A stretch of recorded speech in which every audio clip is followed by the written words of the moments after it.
आज আমরা বানাবো স্পেশাল ছোলার শাকের রেসিপি। ছোলার শাককে কেটে রেখেছি।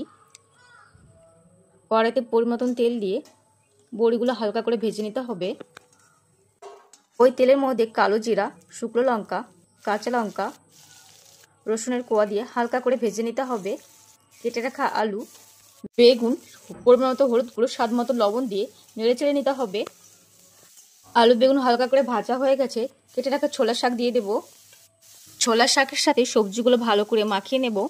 সামান্য পরিমাণ জল দিয়ে সেদ্ধ হওয়ার জন্য ঢাকা দিয়ে দেব। ঢাকনা উঠিয়ে ছোলার শাকটাকে ভালো করে নেড়ে নিতে হবে। ভালোভাবে সেদ্ধ হওয়ার জন্য ঢাকা দিয়ে দেব। ভেজে রাখা বড়িগুলো হাত দিয়ে ভেঙে ঢাকনা উঠিয়ে ছোলার শাকের মধ্যে দিয়ে দিব। ছোলার শাকের সাথে বড়িগুলো ভালো করে নেড়ে চেড়ে নিতে হবে। ছোলার শাকের রেসিপিটি তৈরি হয়ে গেছে, নামিয়ে নিচ্ছি। নতুন পদ্ধতিতে ছোলার শাকের রেসিপিটি যদি ভালো লাগে, লাইক, কমেন্ট অ্যান্ড সাবস্ক্রাইব করে পাশে থাকবে।